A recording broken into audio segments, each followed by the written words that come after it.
Ini mikrofon pakai ke tak? Yang panjang. Ah, ini. Panjang.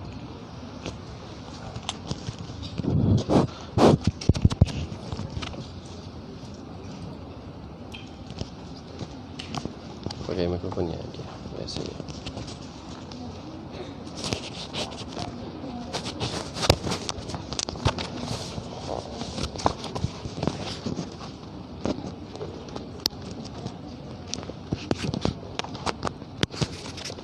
Assalamualaikum warahmatullahi taala wabarakatuh. Alhamdulillahirabbil alamin, wassalatu wassalamu ala asyrafil anbiya wal mursalin Sayyidina Muhammad wa ala alihi wa sahbihi ajma'in, amma ba'd. Kita akan sambung sikit sesi hadis 40 sesi yang ketiga. Sebelum saya mulakan pengajian bacaan hadis ni, pertamanya saya minta maaf sebab saya kurang sihat. Tapi biasanya ustaz ni kalau dapat mikrofon dia jadi sihat. Biasanya sebelum bacaan hadis saya akan bacakan sikit beberapa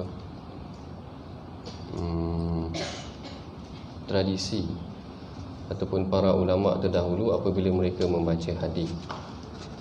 Anda akan ambil beberapa contoh sahaja daripada para sarjana yang terdahulu, bagaimana ketika mana mereka membaca hadis. Waqad ruwiya an Ja'far as-Sadiq, telah diriwayatkan daripada Ja'far as-Sadiq, Al-A'mash, Al-Imam Malik, Al-Imam Al-Layth, annahum idza haddathuna hadithan la yuhaddithuna hadithan illa ala tahara. Mereka setiap kali mereka membaca hadis, mereka akan baca dalam keadaan yang taharah. Taharah ni maksudnya dalam keadaan yang bersuci ataupun dalam keadaan yang baik. Macam tu juga dengan Muhammad ibn Sirin. Muhammad ibn Sirin ni adalah salah seorang tabi'in. Kalau tuan-tuan pernah dengar, dia juga adalah seorang yang menulis kitab tentang tafsirul ahlam, tafsir mimpi. Wa annahu qad tahaqa, satu hari dia sedang berada dalam keadaan tergelap ataupun ketawa. Wa idza quri'a alaihi alhadith, apabila dibacakan kepada dia hadis, khasya'a, maknanya dia terus menundukkan dirinya ataupun merasakan berada dalam keadaan yang tunduk. Macam tu juga kalau tuan-tuan baca beberapa hadis berkenaan tentang Sa'id bin Musayyib, ada beberapa tokoh yang lain. Bahkan kalau yang disebutkan, dia kata Muhammad ibn al-Munkadir. Muhammad ibn al-Munkadir ni ada yang gelarkan dia sebagai Sayyidul Qura', maknanya orang yang faqih dalam bidang Quran. Sayyidul Qura' pada zaman dia, pada zaman tabi'in. Setiap kali orang baca ataupun tanya dia tentang hadis, dia akan menangis. Anak murid dia kata la nas'aluhu anhu hadithan illa kada yakunu, melainkan dia akan menangis ataupun hampir-hampir menangis apabila dia disebutkan ataupun apabila dia membaca hadis. Sehinggalah mereka mengatakan hatta narhamu, sehinggalah kami rasa kesian, ataupun la nakadu la nas'aluhu, kami hampir-hampir tak tanya kepada dia ataupun tak nak tanya kepada dia, kerana setiap kali dia membaca hadis dia akan rasa sedih ataupun dia akan rasa tersentuh apabila membacakan hadis tentang Rasulullah. Macam tu juga Ibn Khalqan menceritakan tentang Al-Imam Malik. Yang ni kisah yang sangat masyhur, yang Quran Sunnah punya pelajar mesti tahu ataupun pelajar Yusim mesti tahu. Al-Imam Malik ni kisah dia yang sangat masyhur, iaitu dia tidak menunggang di Madinah. Maknanya dia tidak menunggang binatang di Madinah. Pelbagai tafsiran yang diberikan. Al-Imam Qadhi Iyad, ada yang kata, Al-Imam Qadhi Iyad menyatakan bahawa Al-Imam Malik ni dia tidak menunggang di Madinah kerana dia tidak mahu binatang yang menghenjakkan kukunya ataupun kakinya di atas bumi yang bersemadi di dalamnya jenazah Rasulullah. Perhatikan Al-Imam Malik, sehingga dia tidak menunggang di Madinah kerana tidak mahu ada binatang yang menghenjakkan kakinya di atas bumi yang bersemadi di dalamnya jenazah Rasulullah. Maknanya tinggi penghormatan mereka kepada Rasulullah itu sendiri. Bahkan kalau tuan-tuan pernah dengar Sayyidina Umar ni ada dua orang lelaki yang datang daripada Taif meninggikan suara di dalam masjid Nabi. Lalu Umar panggil dua orang lelaki ni dan dia kata, tarfa'ani aswatakuma fi masjidin Nabi. Dia kata, kamu berdua ni meninggikan suara di dalam masjid Nabi. Laula annakuma ghaira ahli hadzal balad. Sayyidina Umar kata, kalaulah bukan kerana kamu ni bukan daripada negeri ni, la auja'tukuma bijaldah, aku akan sebat engkau dengan satu sebatan ataupun aku sebat. Tinggikan suara dalam masjid Nabi pun tak boleh. Hari ni orang hina Rasulullah, ataupun orang melakukan sesuatu perkara yang tidak sesuai untuk Rasulullah. Kalau kita yang baca hadis Nabi ni pun tak terasa, maknanya itu ada masalah sikit. Maknanya ini sebagai satu mukadimah sebelum kita baca hadis yang ke-23 ni nanti. Nak serahkan pada nama siapa? Najmi. Tok Najmi baca hadis yang ke-23. Bismillahirrahmanirrahim. Alhamdulillahirabbil alamin wassalatu wassalamu ala asyrafil anbiya'i wal mursalin sayyidina Muhammad wa ala alihi wa sahbihi ajma'in. Hadis ke-23. Qala al-muallif rahimahullahu ta'ala an Abi Malik al-Harith ibn Asim al-Ash'ari radhiyallahu anhu qala qala Rasulullah sallallahu alaihi wasallam at-tuhuru syatrul iman walhamdulillahi tamla'ul mizan wa subhanallahi walhamdulillahi tamla'an أو تملأ ما بين السماوات والأرض والصلاة نور والصدقة برهان والصبر ضياء والقرآن حجة لك أو عليك كل الناس يغدو فبائع نفسه فمعتقها أو موبقها. رواه مسلم. Terjemahan hadis daripada Abu Malik Al-Harith bin Asim Al-Ash'ari radhiyallahu anhu berkata, Rasulullah sallallahu alaihi wasallam bersabda, kebersihan itu sebahagian daripada iman, dan ucapan alhamdulillah memenuhkan neraca timbangan, dan ucapan subhanallah walhamdulillah kedua-duanya memenuhi ruang antara lapisan langit dan bumi, dan solat adalah cahaya, dan sedekah merupakan petunjuk, dan kesabaran adalah sinaran, dan Al-Quran sama ada menjadi hujah membantumu atau hujah menjatuhkanmu. Setiap manusia keluar pada waktu pagi, seorang yang menjual dirinya lalu membebaskan dirinya atau membinasakan dirinya. Meriwayatkannya Muslim. Baik, hadis yang ke-23 ni diriwayatkan oleh Sayyidina Abi Malik Al-Harith bin Asim Al-Ash'ari. Al-Harith bin Asim Al-Ash'ari ni adalah salah seorang sahabat yang pernah dipuji oleh Rasulullah. Beliau pernah membahagikan satu pembahagian di kalangan sahabat yang menyebabkan Rasulullah kata, kalaulah aku mendapat bilangan ataupun binatang yang sedemikian, aku akan bahagikan juga seperti mana yang dibahagikan oleh Abu Malik Al-Harith bin Asim ni tadi. Kemudian perhatikan Abu Malik ni tadi adalah daripada keturunan Al-Ash'ari. Al-Ash'ari ni kalau antara sahabat yang popular daripada golongan Al-Ash'ari ni adalah Abu Musa Al-Ash'ari. Abdullah bin Qais Abu Musa Al-Ash'ari. Al-Ash'ari ni adalah golongan yang datang daripada Yaman. Dan Rasulullah pernah memuji golongan Al-Ash'ari ni. Dia kata innal Ash'ariyin idza armalu bil ghazwi. Sesungguhnya orang-orang Ash'ari ni, golongan Ash'ari yang datang daripada Yaman ni, sekiranya mereka datang ataupun mereka pergi dalam satu peperangan, au qalla ta'amun alaihim, ataupun sekiranya makanan mereka kurang, maka jama'u fi thawbin wahid, mereka akan mengumpulkan makanan dalam satu bahagian ataupun satu baju ataupun satu pakaian, lalu diagih-agihkan sesama mereka. Rasulullah kata, ana minhum, aku adalah di kalangan mereka, fahum minni wa ana minhum. Rasulullah kata mereka daripada aku dan aku daripada mereka. Poin dia kat sini adalah kerana Rasulullah menyukai ataupun memuji sifat golongan Al-Ash'ari ni yang saling membantu sesama mereka. Dan di kalangan mereka ni juga nanti ada yang dikategorikan sebagai Al-Buka'un. Al-Buka'un ni adalah golongan yang menangis kerana tidak dapat pergi berjihad. Yang ni nanti anda akan ceritakan dalam hadis yang seterusnya. Kemudian Abu Malik menyebutkan, dia kata qala Rasulullah sallallahu alaihi wasallam at-tuhuru syatrul iman.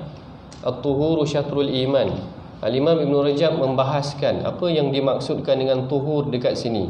Apakah tuhur dekat sini dimaksudkan secara fizikal ataupun tuhur dekat sini dimaksudkan secara spiritual. Fizikal maksudnya kebersihan secara fizikal ni lah, maknanya kebersihan peribadi ni tadi. Spiritual maksudnya kebersihan dalaman diri kita sendiri. Al-Imam Ibn Rajab menyebutkan bahawa apa yang dimaksudkan dalam hadis ni adalah kebersihan secara fizikalnya, kerana dia bersandarkan apa yang disebutkan dalam Quran. Allah Ta'ala menyatakan innallaha yuhibbut tawwabina wa yuhibbul mutatahhirin. Allah Taala suka orang yang bersih ni tadi. Maksudnya bersih kat sini sebenarnya boleh juga dijadikan kedua-duanya. Maksudnya bersih daripada fizikal pun boleh, bersih daripada dalaman pun boleh. Kerana bersih dekat dalaman ni tadi kita boleh ambil daripada hadis Al-Imam Muslim menyebutkan, dia kata al-wudu'u yukaffirudz dzunub. Wuduk ni bukan sahaja membersihkan diri kita secara fizikal, tetapi dia yukaffirudz dzunub juga, dia membersihkan jiwa kita daripada kerosakan tu juga tadi. Ini yang pertama. Yang kedua, Rasulullah mengajarkan kita juga tentang amalan kebaikan adalah alhamdulillah tamla'ul mizan, subhanallah walhamdulillah tamla'an atau tamla'u ma baina samawati wal ard. Maknanya dua lafaz ni tadi ataupun dua kalimah zikir ni tadi, umpama amalan dia ataupun umpama pahalanya adalah memenuhi segala langit dan bumi itu tadi. Maknanya kekuatan ataupun amalan yang akan kita perolehi daripada ucapan ni tadi. Nanti kita akan sambung hadis yang akan datang. Yang depan ni ada menyebutkan tentang amalan-amalan zikir ni tadi. Yang menariknya dalam hadis ni adalah pembahagian yang ketiga ni, yang Rasulullah kata wassalatu nur, wassadaqatu burhan, wassabru diya.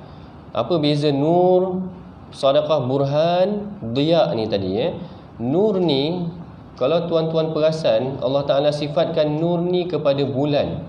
Wal qamara nura. Siapa yang hafal Quran kat sini? Quran sunnah biasa hafal Quran kan? Wal qamara nura. Wal qamara nur ni tuan-tuan perhatikan dalam Al-Quran Allah Ta'ala kata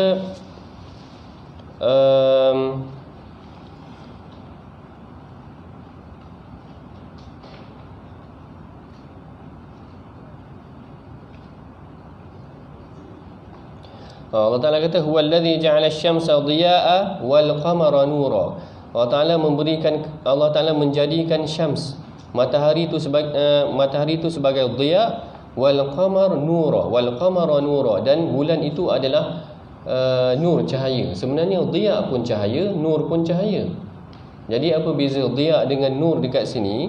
Sebahagian mufassir membahagikan ataupun dalam pembahagian penafsiran ayat ini menunjukkan ataupun hadis ini menunjukkan yang dhiya ini adalah cahaya yang panas daripada hasil amalan yang fizikal yang nampak. Yang ni nanti saya akan tunjukkan pada tuan-tuan. Kemudian wasabru dhiya ni tadi adalah amalan dia tidak nampak tetapi hasilnya panas ataupun dia menepis kepanasan tu tadi. Antum tengok yang kat situ tulis wasabru dhiya. Manakala wassalatun nur adalah solat itu nur, cahayanya sejuk dan dia memberi petunjuk dalaman, sedangkan amalan dia adalah amalan luaran. Perhatikan Allah Ta'ala kaitkan dengan wal qamara nura. Bulan adalah cahaya. Cahaya bulan dia tidak seperti cahaya matahari. Cahaya bulan pada malam hari dia tidak memanaskan, kan? Cahaya matahari pada siang hari dia memanaskan. Wasabru dhiya. Panas matahari ni akan meleburkan, maknanya sabar ni seolah dia meleburkan kesusahan ataupun kebencian yang kita tengah benci ataupun kita tengah marah. Dengan sabar dia akan meleburkan segala kesusahan tu tadi. Dan dianya adalah amalan dalaman tetapi penampakan dia adalah luaran. Berbanding dengan nur, wassalatun nur, cahayanya lembut. Dia membina kesejukan dalaman tetapi amalan dia adalah amalan luaran. Yang ni yang disyarahkan oleh Al-Imam Ibn Rajab tu sendiri. Kemudian wassadaqatu burhan. Burhan ini adalah biasan sebenarnya, biasan. Maknanya dia jenis cahaya juga, adalah syu'a ataupun biasan kita sebut syu'a. Macam itulah. Dia adalah seperti dalam hadis yang lain sebut inna ruhul mu'min takhruju min jasadihi laha burhan. Roh orang Islam ni akan keluar seperti burhan, ka burhani syams, seperti biasan cahaya matahari. Gambaran dia macam tu. Maknanya dia biasan. Jadi yang kat sini yang dimaksudkan kat sini kita dah tadi sebutkan wassalatun nur. Solat itulah cahaya yang menyejukkan, yang memberikan penerangan dalam jiwa ataupun hati manusia. Wassadaqatu burhan, sedekah ini adalah biasan kebaikan tu tadi ataupun cahaya. Wasabru dhiya, sabar ini adalah cahaya yang memanaskan juga, kemudian dia meleburkan kesusahan ataupun kemarahan dan sebagainya. Wal Qur'anu hujjatun laka aw 'alaika kullun nas yaghdu faba'un nafsahu famu'tiquha aw mubiquha. Quran ni kalau kita tak buat betul-betul, kita hanya baca sahaja, dia boleh jadi hujah untuk diri kita dan dia boleh jadi hujah untuk ke atas diri kita nanti.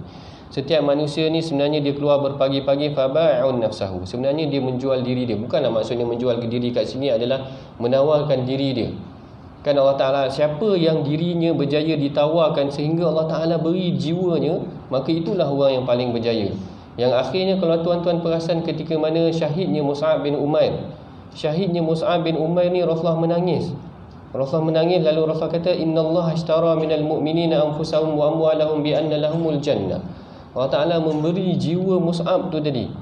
Kat sini hari ni siapa yang di kalangan kita menjual amalan kita ataupun menjual kita punya kekuatan sehingga Allah Ta'ala mampu untuk membeli dengan jihad yang akan kita berikan tadi, seperti mana Allah Ta'ala memberi jiwa-jiwa yang baik seperti Mus'ab bin Umair itu tadi yang Allah Ta'ala sebutkan ataupun Rasulullah sebutkan bila mana Mus'ab meninggal, Rasulullah baca innallaha ashtara minal mu'minina anfusahum. Allah Ta'ala membeli jiwa-jiwa orang yang baik ni tadi. Okey, hadis seterusnya. Hadis ke-24. عن أبي ذر الغفاري عن النبي صلى الله عليه وسلم فيما روى عن الله تبارك وتعالى أنه قال يا عبادي إني حرمت الظلم على نفسي وجعلته بينكم محرما فلا تظلموا يا عبادي كلكم ضال إلا من هديته فاستهدوني أهدكم يا عبادي كلكم جائع إلا من أطعمته فاستطعموني أطعمكم يا عبادي كلكم عار إلا من كسوته فاستكسوني أكسكم يا عبادي إنكم تخطئون بالليل والنهار وأنا أغفر الذنوب جميعا فاستغفروني أغفر لكم يا عبادي إنكم لن تبلغوا ضري فتضروني ولن تبلغوا نفعي فتنفعوني يا عبادي لو أن أولكم وآخركم وإنسكم وجنكم كانوا على أتقى قلب رجل واحد منكم ما زاد ذلك في ملك شيئا يا عبادي لو أن أولكم وآخركم وإنسكم وجنكم كانوا على أفجر قلب رجل واحد ما نقص ذلك من ملكي شيئا يا عبادي لو أن أولكم وآخركم وإنسكم وجنكم قاموا في صعيد واحد فسألوني فأعطيت كل إنسان مسألته ما نقص ذلك مما عندي إلا كما ينقص المخيط إذا أدخل البحر يا عبادي إنما هي أعمالكم أحصيها لكم ثم أوفيكم إياها فمن وجد خيرا فليحمد الله ومن وجد غير ذلك فلا يلومن إلا نفسه رواه مسلم. Terjemahan hadis daripada Abu Dzar Al-Ghifari radhiyallahu anhu daripada Nabi sallallahu alaihi wasallam seperti mana yang baginda riwayatkan daripada Allah bahawa dia berfirman, wahai hamba-hambaku, sesungguhnya aku mengharamkan kezaliman ke atas diriku, maka aku jadikan ia, yakni zalim itu haram di kalangan kamu, maka janganlah kamu saling menzalimi.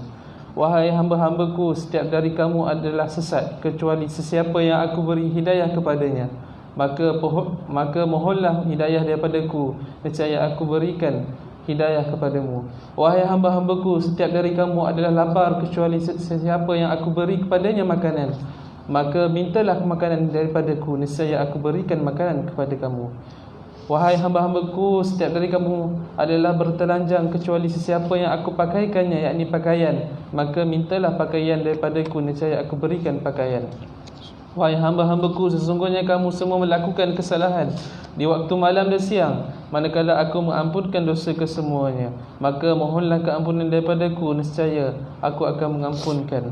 Wahai hamba-hambaku, sesungguhnya kamu semua tidak akan selama-lamanya mampu memberi mudarat kepadaku, lantas kamu mudaratkanku, juga tidak akan mampu selama-lamanya memberi manfaat kepadaku, lantas memanfaatkanku. Wahai hamba-hambaku, jika orang-orang yang terdahulu daripada kamu dan yang terakhir, golongan manusia dan jin, keseluruhannya memiliki hati yang paling bertakwa, seumpama orang yang paling bertakwa di kalangan kamu tidak menambah sedikit pun pada kerajaanku.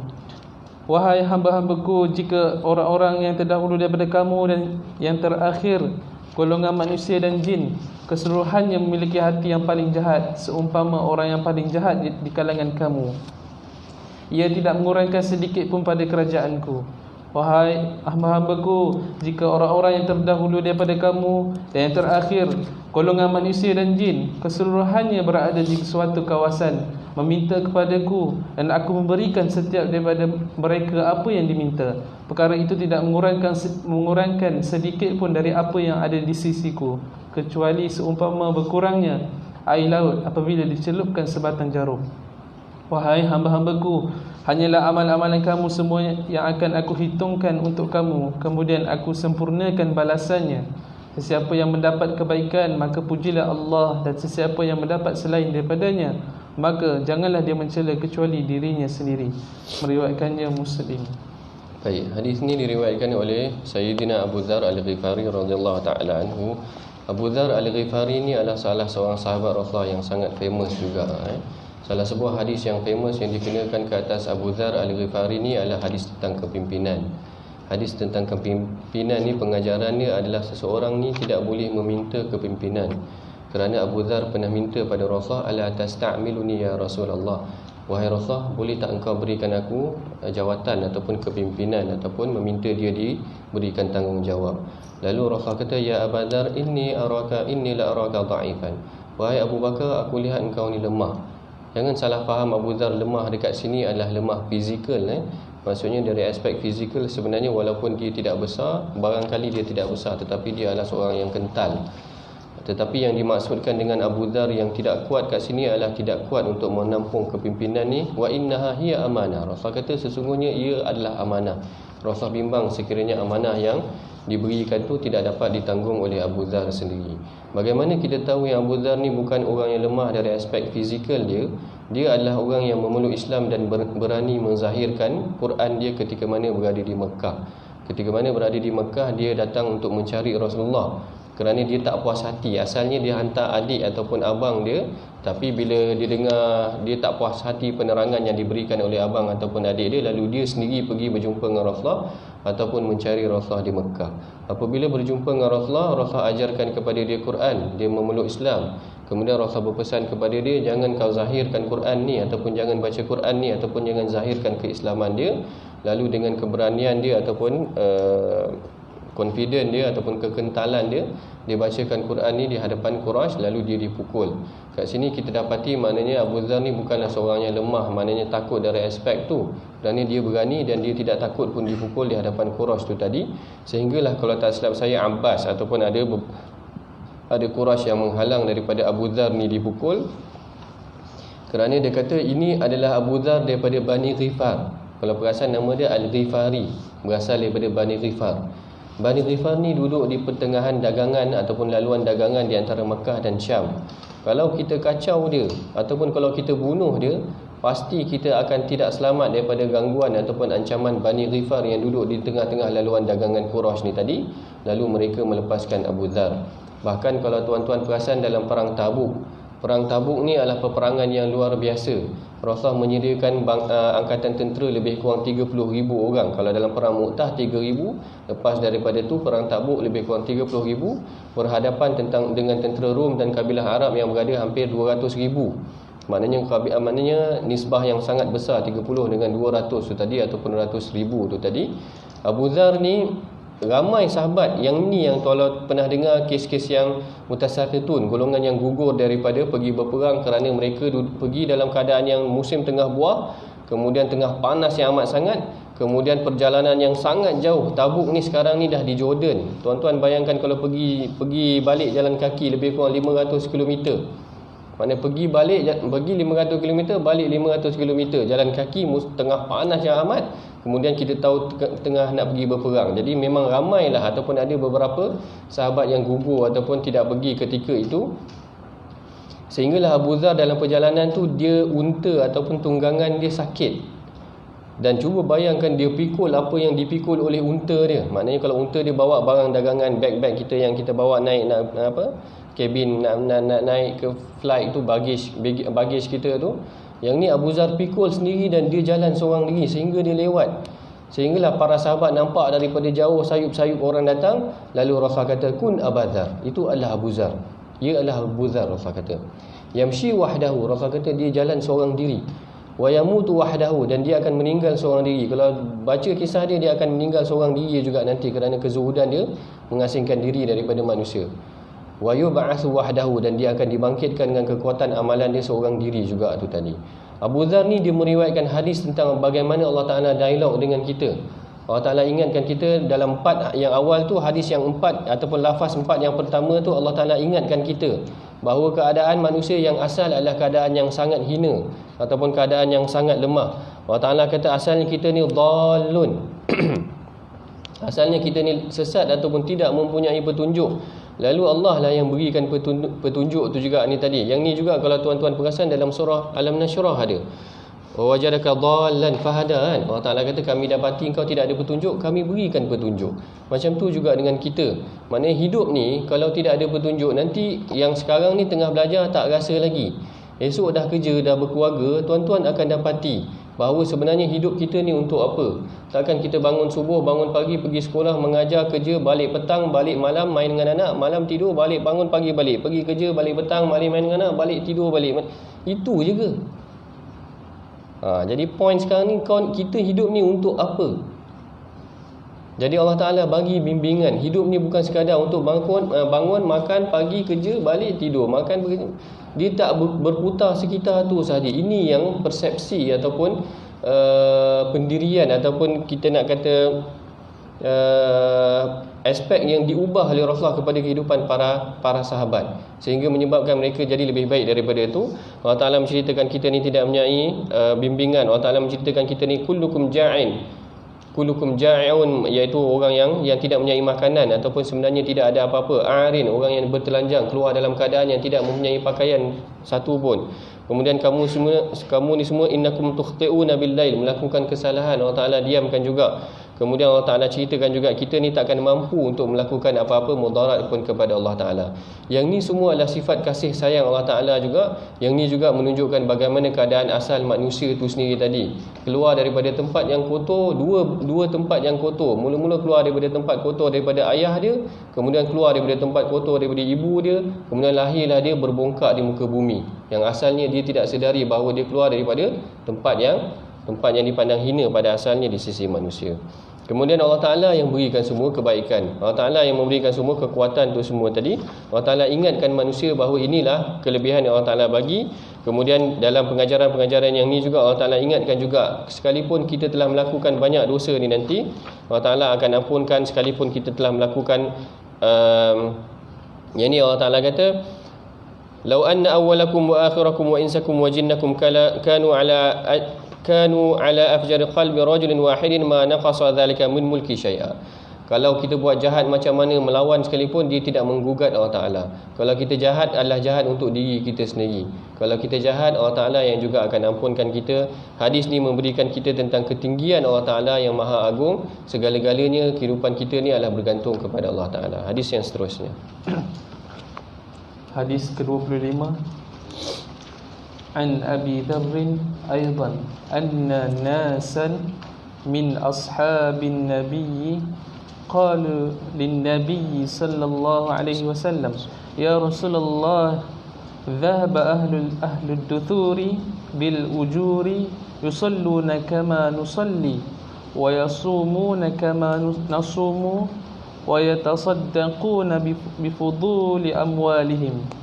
Qala sallallahu alaihi wasallam awalaysa qad ja'ala Allahu lakum ma tasaddaqun inna bikulli tasbihatin sadaqah wa kulli takbiratin sadaqah wa kulli tahmidatin sadaqah wa kulli tahlilatin sadaqah wa amrun bil ma'rufi sadaqah wa nahyun 'an munkarin sadaqah wa fi bud'i ahadikum sadaqah. Qalu ya Rasulullah ayati ahaduna shahwatahu wa yakunu lahu fiha ajr? Qala sallallahu alaihi wasallam ara'aytum law wada'aha fi haramin akana alayhi fiha wizr fakadhalika idza wada'aha fil halali kana lahu ajr. Rawahu Muslim.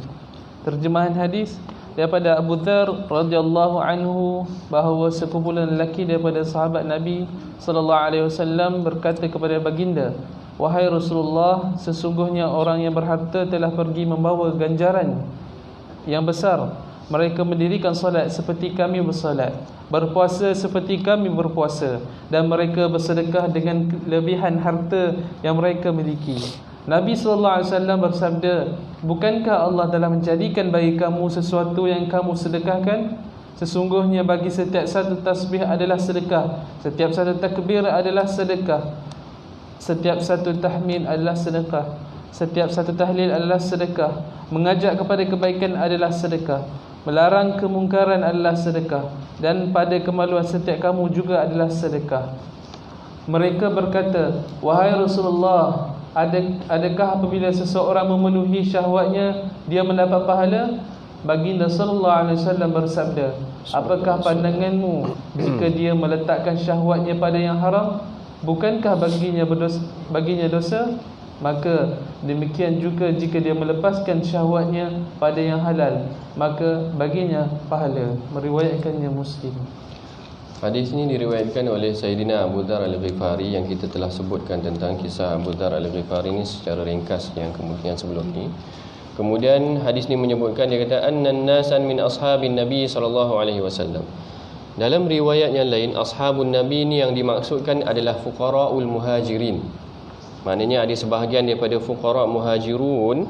Sebab dalam riwayat yang lain menyebutkan secara direct bahawa yang dimaksudkan dengan ashabun Nabi dekat sini adalah fuqara' muhajirun. Kerana mereka datang memang tidak membawa harta. Mereka memang datang berhijrah, sama ada daripada Makkah, daripada Habsyah ataupun daripada Yaman itu sendiri, yang tidak memiliki harta, yang duduk datang ke Madinah untuk berhijrah ataupun menerima Islam ataupun berjuang untuk Islam. Salah seorangnya yang datang adalah Abu Dzar Al-Ghifari. Lalu ditanya kepada Rasulullah, "Ya Rasulullah, zahaba ahlud dusur." Ahlud dusur itu, dusur kat situ maksud dia mal. Telah pergilah orang yang berharta bil ujur, dengan pahala mereka. Yusalluna kama nusalli, mereka solat semayang bersama dengan kita semua sama. Wa yasumuna kama nasum, wa yatasaddaquna bi fuduli amwalihim. Tapi mereka boleh bersedekah. Kami orang miskin tak boleh nak bersedekah. Macam mana? Maknanya yang ni perhatikan bagaimana kesungguhan para sahabat ke atas kebaikan. Kat sini kita boleh cerita tentang hirsus sahabah ataupun kesungguhan Abu Dzar tu sendiri terhadap untuk melakukan amal soleh. Dia dengki tengok orang lain boleh bersedekah, dia tak berjaya bersedekah. Yang ni adalah dua kedengkian yang diberikan ataupun dilonggarkan kebolehan dia ataupun dibolehkan. Salah satunya adalah kebolehan ataupun kita dengki kerana orang tu menuntut ilmu, kita nak menuntut lebih daripada dia, ataupun orang yang melakukan kebaikan bersedekah lalu kita nak bersedekah lebih daripada dia tu tadi. Lalu kat sini kita nampak syiddatu hirsihim lil a'mal salihah. Bagaimana Abu Dzar ni tadi menampakkan kesungguhan dia untuk melakukan amal saleh ni lebih daripada orang yang lain. Macam tu juga yang saya sebutkan tadi tentang al-bukaun. Salah seorang golongan bukaun ni adalah Abu Musa al-Asy'ari. Golongan bukaun ni adalah golongan yang menangis kerana tidak dapat pergi perang. Hak ni kalau tuan-tuan baca, sepatutnya tuan-tuan pun menangis juga. Dia ada disebutkan dalam surah Taubah, yang Allah Ta'ala ceritakan, dia kata, "Wala 'alal ladzina idza ma atauka litahmilahum qultu la ajidu ma ahmilukum 'alaihi tawallaw wa 'ayunuhum tafidhu minad dam'." Dalam ayat Quran Allah Ta'ala kata, "Wala 'alal ladzi," dan tidak ada kesalahan bagi mereka yang idza ma atauka litahmilahum. Mereka datang beramai-ramai nak jumpa dengan Rasulullah. Lalu dia kata pada Rasulullah, "Bagilah kami tunggangan supaya kami boleh pergi juga berjihad bersama dengan orang Islam yang lain." Lalu Rasulullah kata, "Qultu la ajidu ma ahmilukum alai." Aku dah tak ada benda nak bagi kat korang. Maknanya golongan ni bersungguhnya nak pergi bersama berjihad dengan Rasulullah, tak takut matinya, tidak mempunyai apa-apa untuk diri dia. Dia memang pergi untuk berjihad sahaja. Lalu Rasulullah kata, "Aku dah tak ada benda nak bagi." Dia orang berpaling dan menangis. Berpaling menangis tu sebab tak dapat pergi jihad. Kerana Rasulullah tak boleh menyediakan diorang ni golongan ataupun barang tunggangan yang diorang boleh pergi berjihad. Tafidhu a'ainuhu minad dam', mengalir air mata dia menangis. Lalu dia kata, "Hazanan alla yajidu ma yunfiqun," kerana tak ada benda yang diorang boleh berikan untuk menyumbang kepada Islam. Tuan-tuan tengok, maknanya sampai ke situ sekali, dah tak ada harta pun nak mengorbankan jiwa dia. Rasulullah kata, "Aku dah tak boleh nak bawa korang." jiwa kami ni tak diterima ke ataupun macam mana? Sampai begitu bersungguhnya dia untuk menyumbangkan diri dia. Kalau tak boleh untuk harta dia tak ada, dia nak menyumbangkan diri dia. Bila Rasulullah kata tak ada benda yang boleh nak diberikan, mereka berpaling dan menangis pulang dalam keadaan menangis. Golongan ni dinamakan sebagai al-bukaun, mereka yang menangis kerana tidak dapat pergi berjihad dan tidak ada apa yang mereka boleh sumbangkan untuk Islam. Kesungguhan ni sama macam Abu Dzar juga tadi. Maknanya bila mereka melihat ahli dusur, orang yang mempunyai harta boleh menyumbang, kami ni tak boleh menyumbang, macam mana wahai Rasulullah? Lalu Rasulullah bagi alternatif. Rasulullah kata ada perkara yang lain boleh juga memberikan amalan seperti pahala sedekah. Lalu Rasulullah kata, awalaisa qad ja'alallahu lakum ma tasaddaqun? Bukankah Allah Taala dah bagi apa benda yang kamu boleh bersedekah ataupun dapat pahala seperti bersedekah?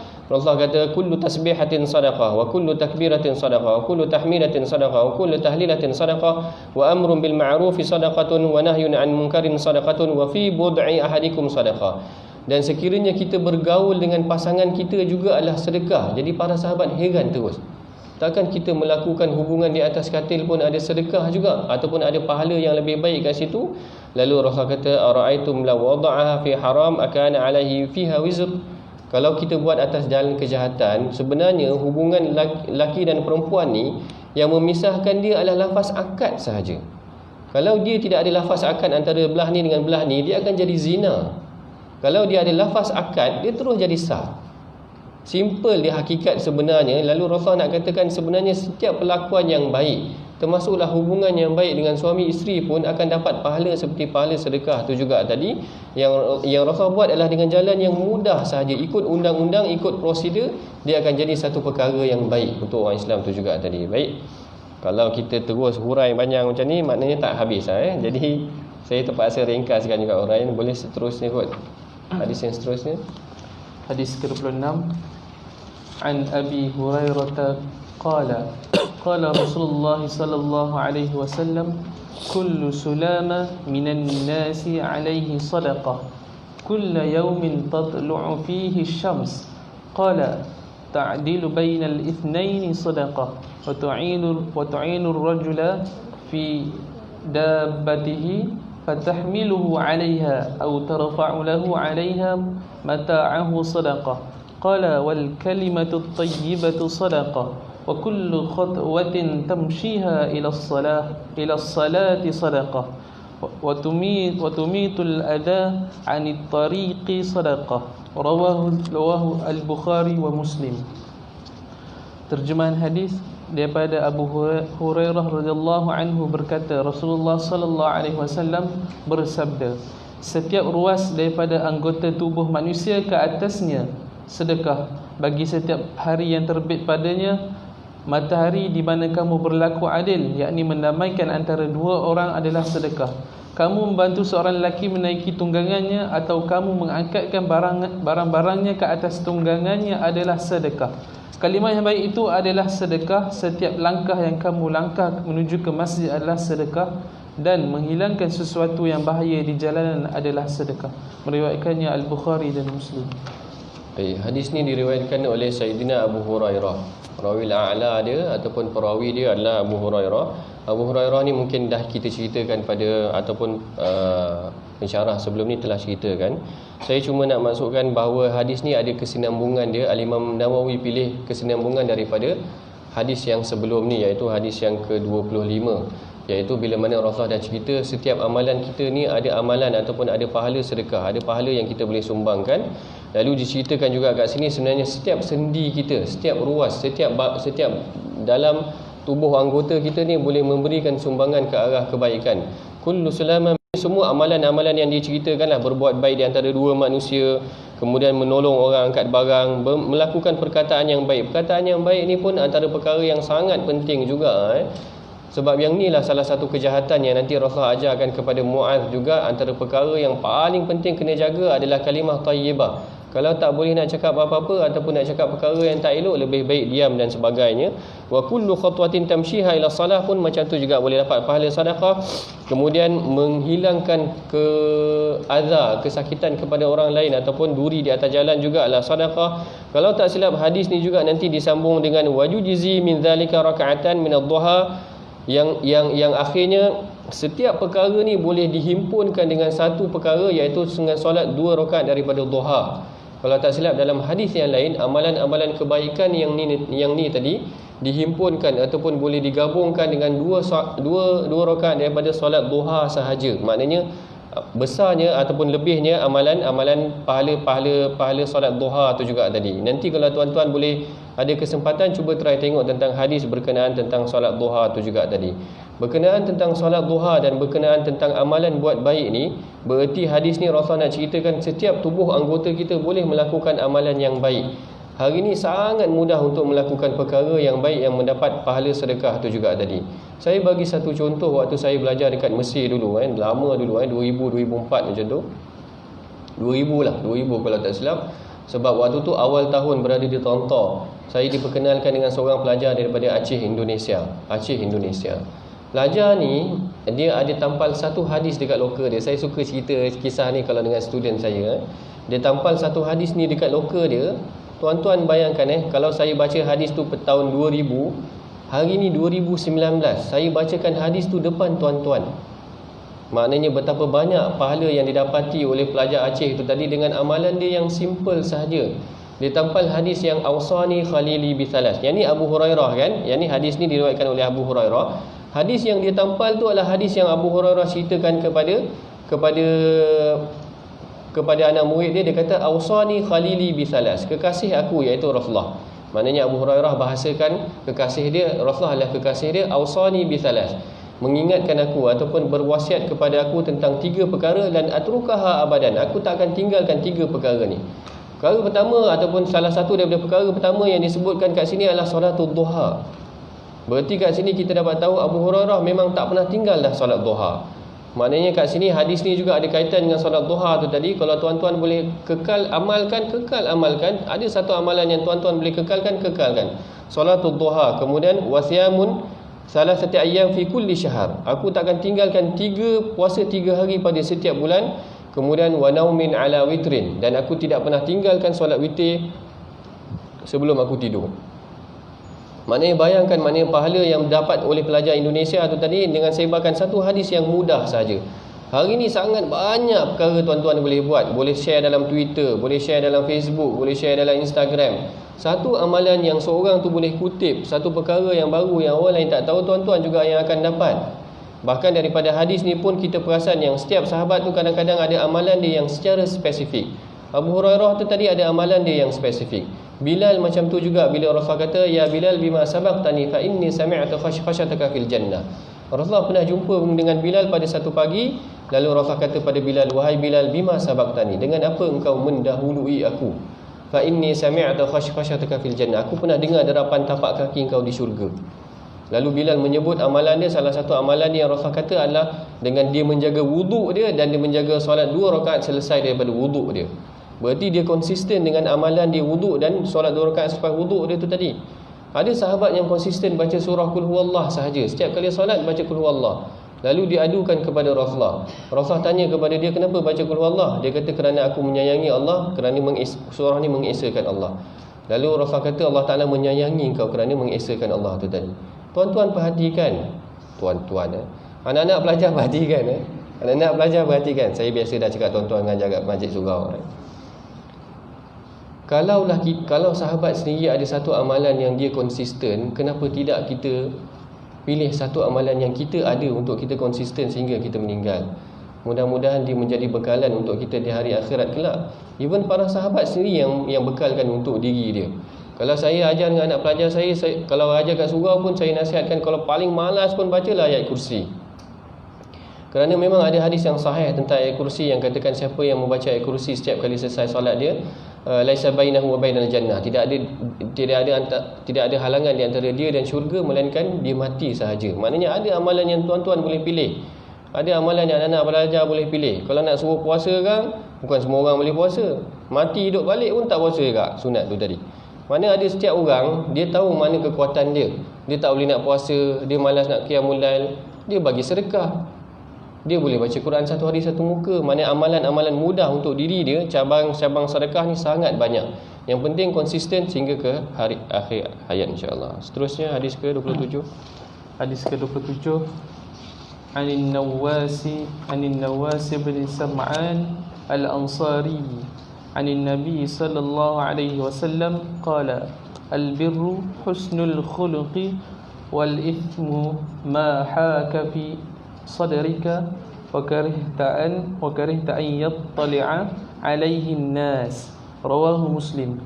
وعن وابصة بن معبد الأسدي قال أتيت رسول الله صلى الله عليه وسلم فقال يا وابصة جئت تسألني عن البر فقال نعم قال يا وابصة استفتي قلبك البر ما أنت إليه النفس والإثم ما حاك في النفس وتردد في الصدر وإن أفتاك الناس وأفتوك. حديث حسن. Terjemahan hadis daripada An-Nawas bin Sam'an Al-Ansari radhiyallahu anhu, daripada Nabi sallallahu alaihi wasallam bersabda, kebaikan itu adalah kemuliaan budi pekerti dan dosa itu adalah apa yang mengguris di dalam dadamu dan kamu benci untuk orang lain mengetahuinya. Meriwayatkannya Muslim. Daripada Wabisah bin Ma'bad Al-Asadi radhiyallahu anhu berkata, aku datang bertemu Rasulullah sallallahu alaihi wasallam. Baginda bersabda, wahai Wabisah, kamu datang untuk bertanya kepadaku tentang kebaikan? Aku berkata, ya. Sabda Nabi sallallahu alaihi wasallam, mintalah fatwa dari hatimu.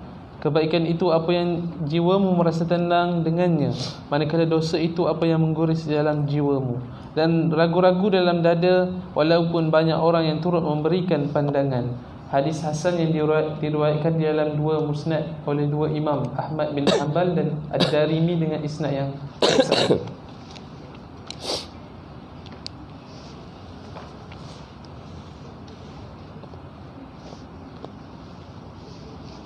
Baik. Hadis ni hadis yang semua pelajar Muslim kena hafal lah. Hadis yang semua pelajar Muslim kena hafal. Kerana orang muda ni dia mengalami kekeliruan ataupun kecelaruan identiti, ataupun dia tak jelas. Kadang-kadang hadis ni memberikan satu pendirian yang jelas. Satu pendirian yang jelas yang Rasulullah kata al-birru. Seorang sahabat bertanya ataupun berkata, Rasulullah bersabda, dia kata al-birru husnul khuluq wal ithmu ma haka fi sadrika. Al-birru ni, kebaikan ni adalah sifat akhlak yang sangat baik. Itu adalah satu kebaikan yang tinggi. Wal ithmu, dan dosa ini adalah ma haka fi nafsika. Ma haka fi nafsika, Al-Imam Tayyibi kata ma athara fi qalbika, apa yang memberikan kesan kepada jiwa ataupun hati kita. Wa karihta an yattali'a 'alaihin nas, dan kau tak suka orang tengok. Kalau kita buat satu perkara yang kita rasa kalau orang nampak, orang kita tak suka, maka berhati-hatilah. Berhati-hatilah. Maknanya kalau kita ada sesuatu perkara yang syubhah yang kita lakukan dan kita tak suka orang tengok kita buat perkara tu, sebaiknya tinggalkanlah. Hadis yang sebelum ni ada sebut tentang ma yaribuka ila ma la yuribuka tu kan. Dalam hadis ni Rasulullah disebutkan tentang seorang lelaki tanya pada Rasulullah, macam mana aku nak tahu perkara yang meragukan diri aku ni tadi. Lalu Rasulullah kata pada lelaki ni, idza aradta amran, sekiranya engkau nak lakukan satu perkara, fadha' yadaka ala sadrika, letak tangan kau atas dada engkau. Fa inna lil qulub, Rasulullah kata fa inna lil qulubi yattarib lil haram wa yaskunu lil halal. Jiwa kita ni secara fitrahnya akan bergetar dengan perkara yang haram. Maknanya kalau kita tak selesa melakukan sesuatu perkara, jiwa kita rasa tak selesa, maka tinggalkanlah, Rasulullah kata. Yang ni yang dalam hadis yang da'ma yaribuka tu tadi. Dalam hadis ni juga macam tu juga Rasulullah sebut wal ithmu ma haka fi nafsika. Dosa ni adalah perkara yang jiwa ataupun hati kita rasa tak sedap. Ataupun kadang-kadang kita tak tahu pun sama ada perkara ni baik ataupun tidak baik. Perkara yang tidak baik tu hati kita tak rasa tak seronok. Kerana fitrah hati ni adalah suci sepatutnya. Fitrah hati ni adalah baik. Kalau dia melakukan kejahatan, sepatutnya dia merasa tak elok atau perkara tu tak elok, dan dia tak suka orang nampak dia buat benda tu. Jadi kat sini ada 3 poin utama. Albirru husnul khuluq. Buat kebaikan tu adalah apabila mana kita banyak melakukan amal soleh ataupun kita melakukan akhlak yang baik. Kemudian wal ithmu, perkara yang tidak baik ini ataupun dosa ni adalah mahaka fi nafsika. Apa yang menyebabkan jiwa kita ni rasa tak selesa ataupun terkesan ke atas hati kita. Wa karihta ayyattali'a 'alaihin nas. Yang ketiganya, kita tak suka orang nampak kita buat benda tu. Berarti perkara tu tinggalkanlah. Itu yang pertama. Hadis Wabisah pula menyebutkan, Wabisah tanya pada Rasulullah tentang perkara yang baik ni tadi. Wabisah jita tas'aluni 'anil bir. Rasulullah tanya pada Wabisah, kau nak tanya aku tentang kebaikan? Lalu Rasulullah kata, dia kata na'am. Qala ya Wabisah istafti qalbak. Wahai Wabisah, tanya hati engkau kalau nak buat sesuatu. Kerana hati ni sama juga macam tadi. Dia akan memberikan respon ataupun reaksi. Kalau tak selesa, dia akan tak selesa.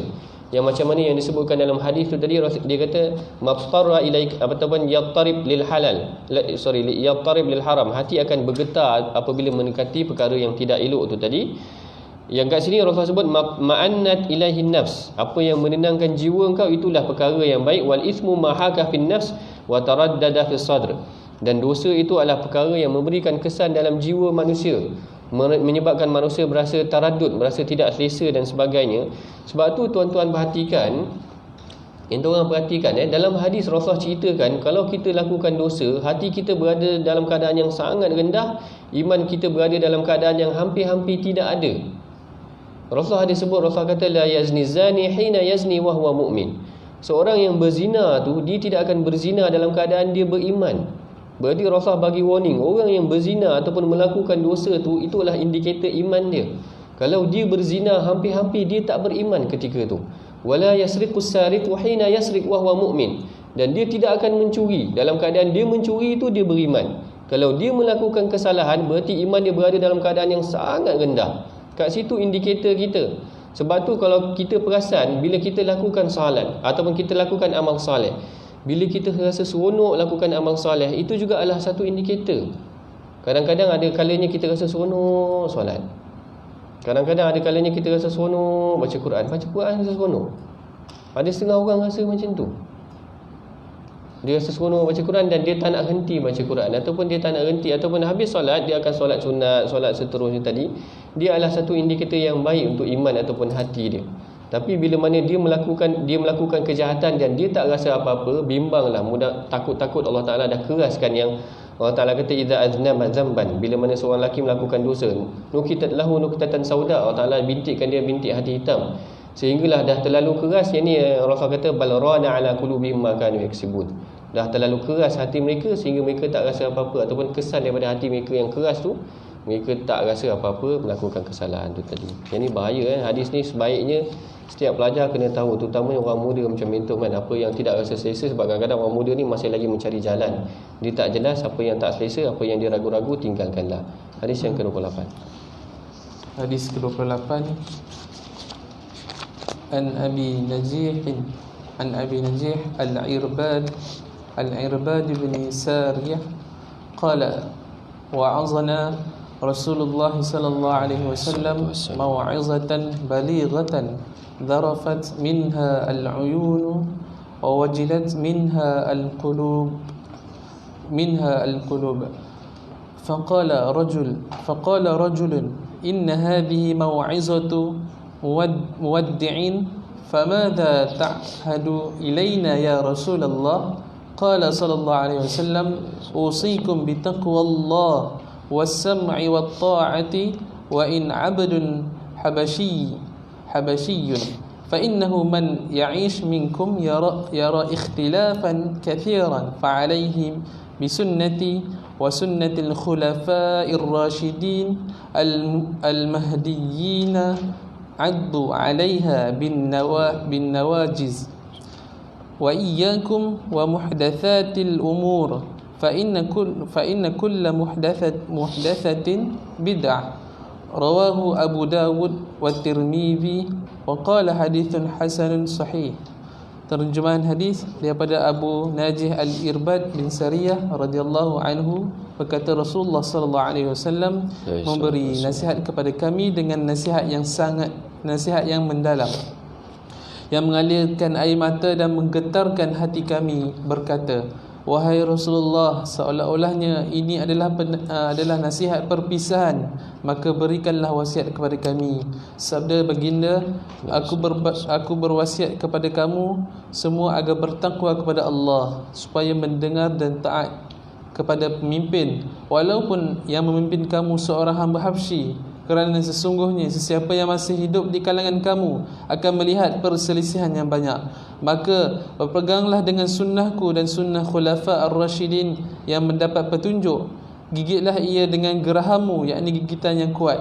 Waspadalah kamu dengan perkara-perkara baharu, yakni yang diada-adakan, kerana setiap perkara baharu adalah bid'ah. Meriwayatkannya Abu Daud dan At-Tirmizi. Berkata At-Tirmizi, hadis ini hasan sahih.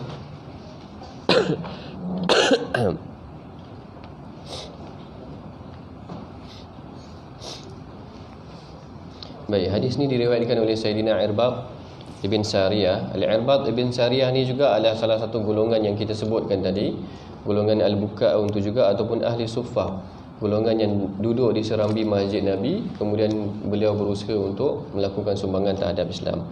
Al-Irbad ni adalah salah seorang sahabat juga yang pernah nampak keajaiban ataupun mukjizat Rasulullah apabila mana mereka ni orang susah. Dia orang datang kepada Rasulullah minta makanan, lalu Rasulullah pun tidak ada apa yang nak diberikan kepada mereka ni tadi. Lalu dia menyaksikan bagaimana Rasulullah mengumpulkan beberapa tamar yang akhirnya cukup walaupun sedikit untuk golongan sekumpulan lelaki yang datang berjumpa dengan Rasulullah. Al-Irbad Ibn Sariyah yang menyaksikan perkara ni. Kemudian Irbad ni juga adalah sahabat yang pernah meriwayatkan beberapa amalan spesifik yang pernah dilakukan oleh Rasulullah. Salah satu amalan yang pernah dilakukan oleh Rasulullah adalah membaca musabbihat ataupun surah-surah yang dimulakan dengan subhanallah sebelum Rasulullah tidur. Maknanya selain daripada qul huwallahu, qul a'udzu birabbil falaq, qul a'udzu birabbin nas yang kita biasa dengar hadis yang Rasulullah suruh baca tu, ada juga sahabat yang pernah dengar Rasulullah baca musabbihat atau musabbahat ni tadi, surah-surah yang menyucikan Allah Taala yang bermula dengan subhanallahi ma fis samawati wal ard. Macam tu juga dengan Al-Irbad ni juga adalah orang yang pernah mendengar Rasulullah mendoakan keampunan buat mereka yang sempat menghadiri saf yang pertama. Maksudnya dia adalah seorang sahabat yang dekat juga dengan Rasulullah, sehingga dia dapat mendengar beberapa hadis yang disebutkan oleh Rasulullah yang menjadi amalan untuk kita pada hari ini, insya-Allah. Kemudian dalam hadis ni kita perasan yang Rasulullah, yang Irbad sebut, dia kata kana qala wa'azana Rasulullah sallallahu alaihi wasallam mau'izatan balighah zarafat minha al-uyun wa wajilat minha al-qulub. Rasulullah ni karakter dia apabila dia buat sesuatu memang bersungguh-bersungguh lah. Maksudnya dalam keadaan begini dia bagikan peringatan sehingga merah-merah muka pun ada juga. Maknanya memang betul-betul ketua yang menjalankan tanggungjawab dia sebagai seorang ketua. Dia kata dalam hadis yang lain kadang-kadang ada menceritakan kerana Nabi SAW yataghayyar halahu 'inda al-ma'idhah. Ada kalanya Rasulullah ni kalau dia bagi peringatan memang berubah hal dia, sehingga boleh berubah wajah dia menjadi merah, ihmarra, boleh jadi merah. Maknanya Rasulullah ni kulit yang agak putih, bila dia marah tu nampak dia marah, bila dia keras tu nampak dia keras. Idza khataba wa dzakara sa'ah ishtadda ghadab wa 'ala sautahu wa ahmara 'ainah, sehingga boleh nampak merah mata pun boleh nampak. Kalau dalam hadis Jabir menceritakan bagaimana Rasulullah ni bila menyampaikan sesuatu dia bersungguh untuk menyampaikan sesuatu itu juga. Dalam hadis ni juga Rasulullah memberikan satu pengajaran kepada kita bahawa akhir zaman ni nanti akan ada perselisihan yang sangat banyak. Jadi ada dua perkara yang Rasulullah nasihatkan kepada kita. Yang pertamanya taat kepada pemimpin. Taat kepada pemimpin sekalipun kita akan dipimpin oleh seorang hamba Habsyi ataupun seorang hamba, maknanya seorang yang kita lihat sebagai keturunan ataupun orang yang rendah sahaja, tetapi Rasulullah menegaskan kepada kita bahawa ketaatan itu adalah satu perkara yang utama. Sekiranya kita berselisih, maknanya berselisih sesama kita ataupun berselisih dengan pemimpin kita sendiri, maka yang menjadi pegangan kita adalah sunnah Rasulullah lah. Maknanya akan memberikan penilaian terhadap kita dan ketentuan yang ditentukan oleh para pemimpin ataupun orang yang kita berselisih tentang dia adalah sunnah Rasulullah itu tadi. Rasulullah kata fa innahu man ya'ish minkum yara ikhtilafan katsira fa alaihi bi sunnati wa sunnatu khulafa' ar-rasyidin al-mahdiyyin 'addu 'alaiha bin nawajid. Macam tu juga Rasulullah melarang kita daripada melakukan perkara yang direka-reka dalam agama tu tadi. Apa yang berlaku pada hari ini, banyak perselisihan yang sangat banyak. Kalau tuan-tuan perhatikan, saya kira memang sangat banyak perkara yang baru ataupun perkara yang kalau saya labelkan sebagai liberal lah, perkara-perkara yang tidak ada di dalam agama tetapi golongan-golongan ni cuba membolehkan. Sebagai contoh, ada pemikiran yang agak aneh seperti ini, maka pegangan kita adalah Allah dan Rasul tu juga sendiri. Maknanya pegangan kita adalah kembali kepada sunnah Rasulullah tu juga. Bagaimana Rasulullah menangani isu-isu yang ada pada hari ini. Isu-isu yang ada pada hari ini sangat banyak. Antara yang agak trending hari ini isu LGBT ya. Jadi bagaimana Rasulullah tangani. Jangan sampai kita memang akan berselisih dalam isu ni, tapi bagaimana kita melihat Rasulullah menangani isu ni, itu yang paling utama. Dalam isu akhir zaman ni nanti kita akan tengok manusia akan berselisih. Jadi panduan kita adalah pada Allah dan Rasul, pada sunnah Rasulullah dan pada sunnah Khulafa' ar-Rasyidin. Hadis terus. Bismillah. Hadis ke-29 an Mu'adz bin Jabal qala qultu ya Rasulullah akhbirni bi'amalin yudkhiluni al-jannata wa yuba'iduni 'anil nar. Qala sallallahu alaihi wasallam laqad sa'altani 'an 'azim wa innahu layasirun 'ala man yasarahu Allahu 'alaihi ta'budullaha wa la tusyrik bihi syai'a wa tuqimus salah wa tu'tiyaz zakah wa tasumu ramadan wa tahujjal bait. Thumma qala ala adulluka ala abwabil khair as-sawmu junnah was-sadaqatu tudfi'ul khati'ata kama yudfi'ul ma'un nar wa salatul rajuli min jawfil lail. Qala thumma tala tatajafa junubuhum 'anil madaji' hatta balagha ya'malun. Thumma qala ala ukhbiruka bira'sil amri kullihi wa 'amudihi wa dhirwati sanamihi. Qultu bala ya Rasulullah. Qala ra'sul amri al-islam wa 'amuduhu as-salah wa dhirwatu sanamihi al-jihad. Thumma qala ala ukhbiruka bimalaki dhalika kulli. Qultu bala ya nabiy Allah. Fa akhadha bilisanihi qala kuffa 'alayka hadha. Fa qultu ya nabiy Allah wa inna lamu'akhadhuna bima natakallamu bih. Fa qala fakilatka ummuka ya Mu'adz wa hal yakubbu an-nasa fi an-nari ala wujuhihim aw ala manakhirihim illa hasaidu alsinatihim. Rawahu at-Tirmidzi wa qala hadha hadithun hasanun sahih. Terjemahan hadis daripada Mu'adz bin Jabal radhiyallahu anhu berkata, aku bertanya, wahai Rasulullah, beritahu kepadaku suatu amalan yang boleh memasukkanku ke dalam syurga dan menjauhkanku daripada neraka. Baginda sallallahu alaihi wasallam bersabda, sesungguhnya kami telah bertanya tentang sesuatu yang besar dan ia adalah sangat ringan bagi sesiapa yang dimudahkan oleh Allah untuk melakukannya, yakni perkara tersebut, iaitu kamu menyembah Allah dan tidak mensyirikkannya dengan sesuatu pun. Kamu mendirikan salat, kamu menunaikan zakat, kamu berpuasa di bulan Ramadan dan kamu mengerjakan haji. Kemudian baginda bersabda lagi, mahukah aku tunjukkan kepadamu tentang pintu-pintu kebajikan? Puasa itu adalah perisai, sedekah itu memadamkan kesalahan, yakni dosa, seperti mana air memadamkan api, dan salat seorang lelaki di pertengahan malam. Seterusnya baginda sallallahu alaihi wasallam membaca ayat Al-Quran yang bermaksud, tulang-tulang rusuk mereka telah renggang dari tempat tidur mereka. Mereka menyeru Tuhan mereka dengan perasaan takut dan penuh harapan dan mereka membelanjakan sebahagian rezeki yang kami kurniakan kepada mereka.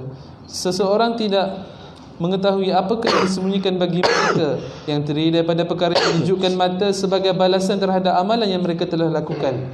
Kemudian baginda sallallahu alaihi wasallam bersabda, "Mahukah kamu aku khabarkan tentang paksi segala urusan, tiang-tiangnya dan puncak tertingginya?" Aku berkata, "Sudah pasti wahai Rasulullah." Sabda Rasulullah sallallahu alaihi wasallam, "Tunggak kepada urusan seluruhnya adalah Islam, tiang-tiangnya adalah salat, dan puncak yang tertinggi pula adalah jihad." Baginda bersabda lagi, "Mahukah kamu aku khabarkan perkara yang menghimpunkan keseluruhannya?" Aku berkata, "Sudah pasti Nabi Allah." Lalu baginda sallallahu alaihi wasallam memegang lidahnya seraya berkata, "Tahanlah ke atasmu, yakni dari menyalahgunakannya benda ini." Aku berkata, "Wahai Nabi Allah, adakah sesungguhnya kita akan dihitung dengan sebab apa yang kita bicarakan?" Jawab baginda sallallahu alaihi wasallam, "Ibumu kehilanganmu wahai Muaz. Tidakkah manusia itu dihumbankan muka mereka ke dalam neraka melalui?" Atau sabda baginda, "Dihumbankan batang hidung mereka kecuali dengan hasil tuaian lidah-lidah mereka." Meriwayatkannya At-Tirmizi. Berkata At-Tirmizi, hadis ini hasan sahih. Hadis ni hadis yang panjang, diriwayatkan oleh Sayyidina Muaz. Sayyidina Muaz sebelum ni sebenarnya dah ada huraian dia, sepatutnya dia dengan Abu Dzar punya hadis sebelum ni. Tapi anda sebutkan juga sikit berkenaan tentang, cuma dalam biografi tak ada disebutkan, dia disebutkan dalam hadis ni. Muaz ni ada beberapa perkara yang antum kena tahu. Muaz ni adalah orang yang sangat rapat dengan Rasulullah. Kalau nak tahu bagaimana Rasulullah didik sahabat, perhatikan hadis Muaz. Kalau nak tahu bagaimana Rasulullah didik para sahabat, perhatikan hadis Muaz. Ada kalanya Rasulullah menunggang dengan Muaz. Rasulullah kata, "Man qala ya Muaz labbaika wa sa'daik." Muaz jawab lagi. Lalu Rasulullah kata, "Ya Muaz." 3 kali Rasulullah ulang, 3 kali Muaz sambut. Kemudian Rasulullah kata, "Man qala," Rasulullah kata, "Hendak tak engkau kalau aku ajar apa hak Allah Ta'ala kepada hamba, apa hak hamba kepada Allah Ta'ala?" Lalu salah satu perkara yang disebutkan oleh Rasulullah kepada Muaz adalah dia kata, siapa hak Allah Ta'ala kepada hambanya adalah apabila dia melakukan ataupun menyembah Allah Ta'ala, maka dia akan dapat masuk syurga. Lalu Muaz kata, "Afala ubashir." Kalau macam tu lebih baik aku bagi tahu berita gembira ni pada semua sahabat. Lalu Rasulullah tak kasih. Rasulullah train Muaz, tengok kat sini. Rasulullah kata, "Nanti dulu. Kalau engkau bagi tahu dia orang, nanti dia orang akan yatakid. Dia orang akan berehat pula ataupun tidak berusaha ataupun tidak meneruskan ibadah." Lebih kurang macam tu maksud dia. Lalu Muaz pun menghentikan niat dia tu tadi.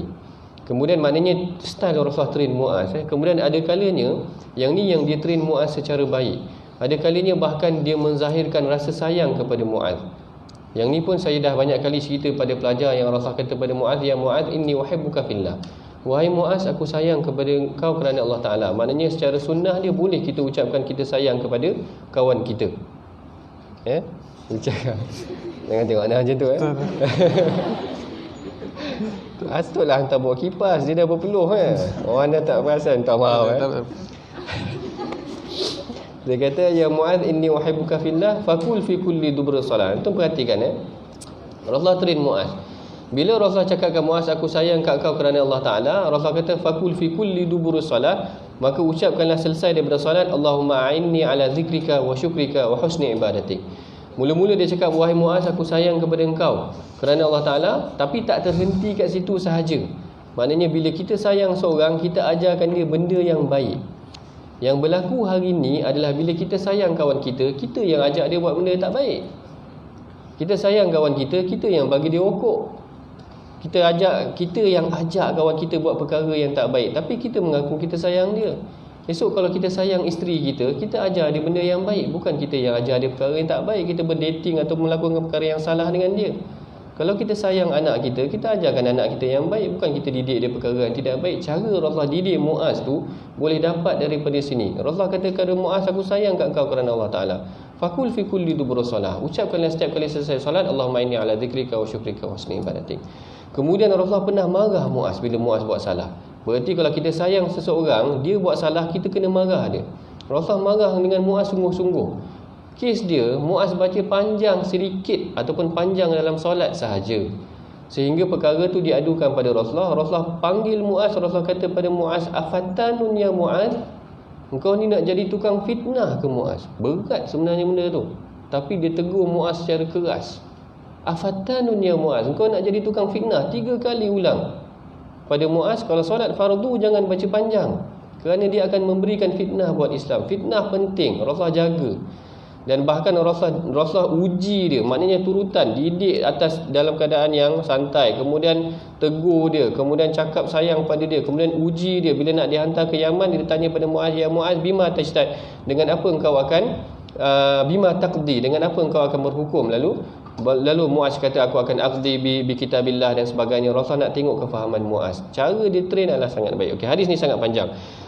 Apa yang isi kandungan dia, ditanya pada Rasulullah 2 perkara, iaitu apa amalan yang membawa aku kepada syurga dan menjauhkan aku kepada neraka.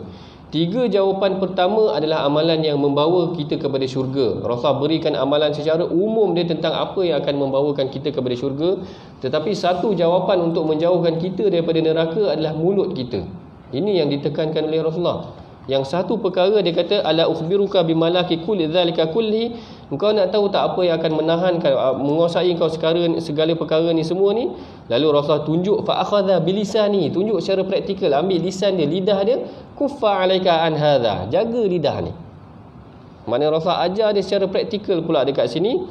Kemudian Muaz tanya, apakah ya Nabi Allah, wa innal mu'akhaduna bima natakallamu bi, apakah kita semua ni akan bertanggungjawab dengan apa yang kita katakan? Muaz kata, Rasulullah kata, wa hal yakubun nas finnar ala wujuhim aw ala manakhirihim illa hasaidi alsinatahum.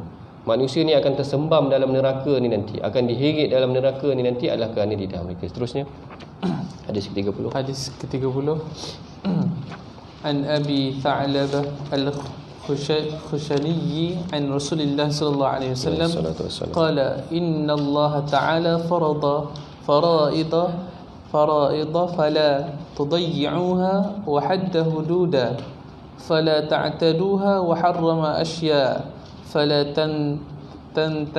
تنتهكوها وسكت عن أشياء رحمة لكم غير نسيان فلا تبحثوا عنها حديث حسن رواه الدارقطني وغيره.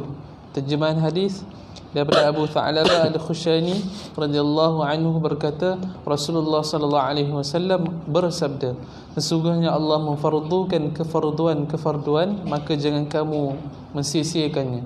Dia menentukan batasan-batasan, maka kamu jangan melampauinya. Dia mengharamkan perkara-perkara, maka jangan kamu mencabulinya. Dan dia mendiamkan banyak perkara sebagai tanda kasih sayang untuk kamu semua tanpa melupainya. Maka jangan kamu semua cuba mencari dan menyelidikinya. Hadis Hasan, meriwayatkannya Ad-Darqutni. Baik, hadis ni diriwayatkan oleh Sayyidina Abi Tha'labah al-Khushani.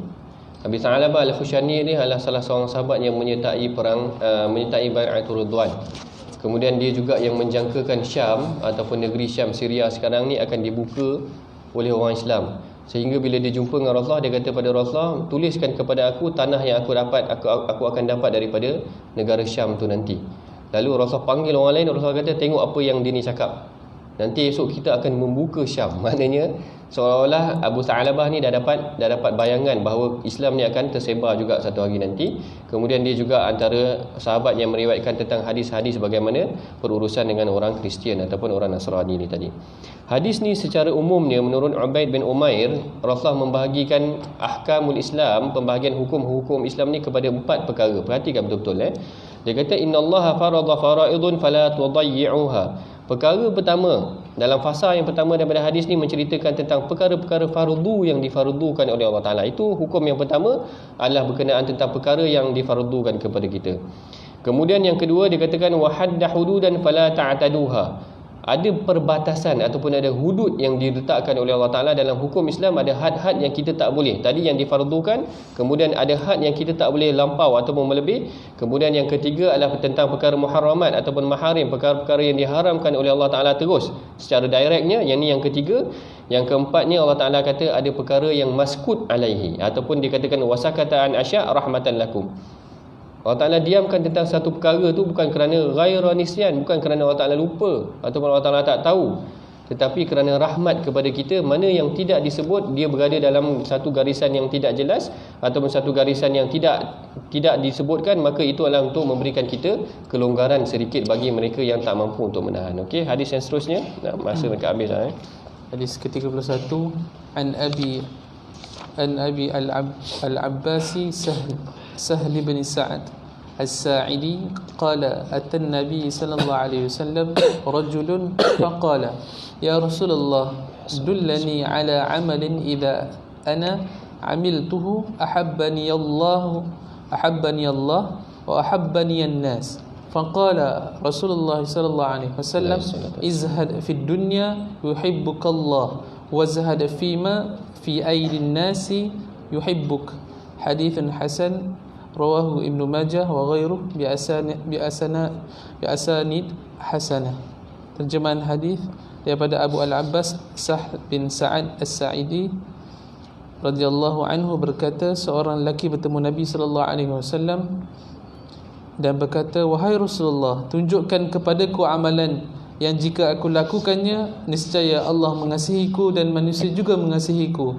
Jawab Rasulullah SAW, zuhudlah terhadap dunia, niscaya Allah kasih kepadamu, dan zuhudlah terhadap apa yang ada di sisi manusia, niscaya kamu kasih kepadamu, mereka kasih kepadamu. Hadis hasan, meriwayatkannya Ibnu Majah dan selainnya dengan isnad yang hasan. Baik, hadis ini diriwayatkan oleh Sayyidina Abil Abbas Sahal bin Sa'ad As-Sa'idi. Sahal ni asalnya bukan nama dia Sahal, nama dia Huzun ataupun Hazan. Asalnya nama dia sedih, kesedihan. Lalu Rasulullah ubah nama dia jadi Sahal, kesenangan. Maknanya kat sini adalah satu sunnah.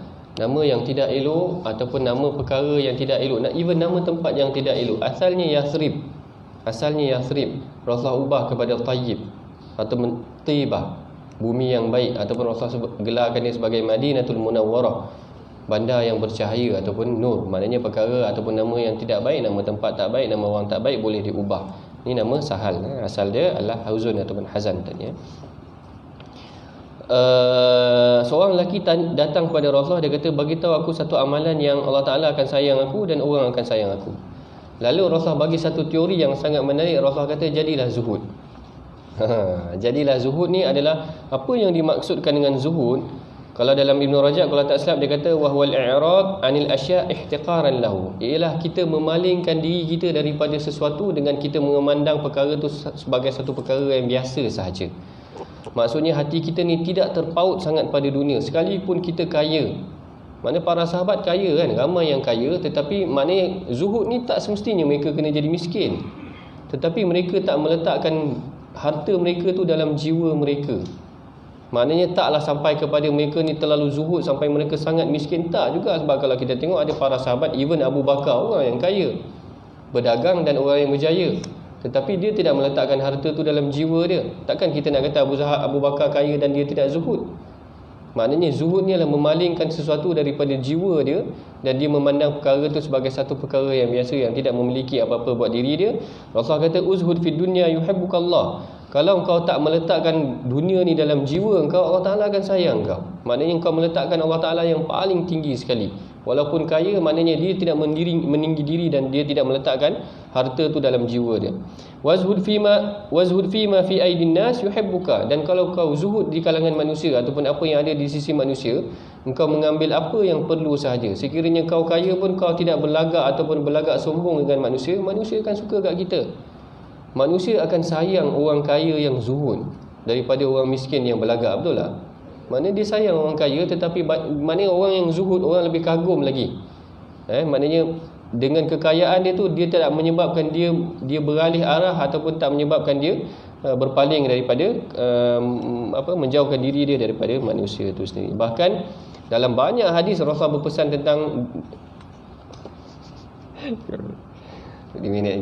tentang dunia ni tadi kepada ramai sahabat, sehingga yang kalau saya ingat ada Rasulullah kata mali wali Abi Bakar, mali wa mali Abi Bakar. Kau tersahabat lebih kurang macam tu. Rasulullah kata aku ni dengan harta Abu Bakar tak ada apa-apa pun. Maksudnya dia tak heran pun dengan harta Abu Bakar, sehingga Abu Bakar nampak dalam hadis tu macam Abu Bakar terasa. Sebab Abu Bakar kata wahal mali, bukankah harta aku ni semua untuk Allah dan Rasul. Poin Rasulullah adalah harta ni tak ada apa-apa sangat di sisi aku pada dia. Memang betul lah harta Abu Bakar tu untuk Islam, tetapi dia nak train juga bahawa harta ni tidak diletakkan dalam hati Rasulullah. Pada dia kalau tak ada pun, maknanya Rasulullah akan ada Allah Ta'ala yang barangkali boleh membantu dia. Keadaan kalau tak silap saya lebih kurang macam tu. Maknanya keadaan dia nak didik para sahabat, kalau kaya pun jangan letak kekayaan tu pada dalam jiwa kita. Hadis yang seterusnya, dua lagi. Satu lagi. 32. Okay. Hadis ke-32. Okay. An Abi Sa'id Sa'd bin Malik bin Sinan Al-Khudri anna Rasulullah sallallahu alaihi wasallam qala la darara wa la dirara. Hadithun hasan rawahu Ibnu Majah wa Daruqutni wa ghairuhuma musnadan. Terjemahan hadis daripada Abu Sa'ad bin Malik bin Sinan Al-Khudri radhiyallahu anhu, sesungguhnya Rasulullah sallallahu alaihi wasallam bersabda, tiada mudarat dan tidak boleh melakukan mudarat. Meriwayatkannya Ibnu Majah, Ad-Daruqutni dan selain mereka dengan bersanad. Baik, dua hadis yang akan dibaca ni, hadis yang ke-32 dan hadis yang ke-33 adalah lebih kepada tentang prinsip ataupun asas hukum. Prinsip ataupun asas hukum. Hadis ni diriwayatkan oleh Abu Sa'id Al-Khudri. Nama sebenar dia adalah Sa'ad bin Malik bin Sinan Al-Khudri ini tadi. Adalah salah seorang sahabat yang banyak meriwayatkan hadis juga. Dalam hadis ni Rasulullah bagi satu prinsip yang jelas, bahawa dalam Islam sepatutnya tidak ada perkara yang memudaratkan, tiada mudarat dan tidak boleh melakukan mudarat tu tadi. Yang ni prinsip yang asas yang sehingga hari ini sepatutnya kalau dalam masalah hukum yang baru, yang ni boleh menjadi satu prinsip asas untuk kita memberikan hukum ataupun penilaian. Maknanya yang ni tak perlu dihurai panjang sangat. Secara asasnya kita pun tahu dalam satu perkara tu dalam Islam, dalam banyak perkara asasnya Islam melarang adalah melihatkan kepada mudarat yang berlaku. Sama ada apa-apa perkara yang telah ditegah tu, asasnya akan ada kembali juga pada prinsip yang ini, iaitu kita tidak boleh memberikan mudarat dan kita sendiri tidak boleh melakukan mudarat tu sendiri. Maknanya tak boleh sepatutnya berlaku kerosakan dalam jiwa manusia, dan tak sepatutnya kita memberikan hak kepada orang untuk melakukan mudarat juga. Sekalipun mereka akan kata inilah hak kami, kan golongan liberal akan kata inilah hak kemanusiaan kami, sepatutnya tak berlaku sedemikian. Kerana seorang Muslim tak sewajarnya membiarkan seseorang tu melakukan mudarat untuk diri dia, kerana Allah Ta'ala menegah kita ataupun mengajar kita untuk melakukan amar ma'ruf dan nahi munkar. Baik, hadis yang terakhir untuk hari ini, untuk saya, hadis 33. Kenapa? 32 je, betul kan? 32 ya. Okey. Boleh teruskan? Nak Okey, saya mengucapkan terima kasih pada Najmi yang tolong saya baca hadis. Dia juga mudah-mudahan ada sedikit manfaat yang daripada hadis yang kita baca hari ini, insya-Allah. Assalamualaikum warahmatullahi wabarakatuh.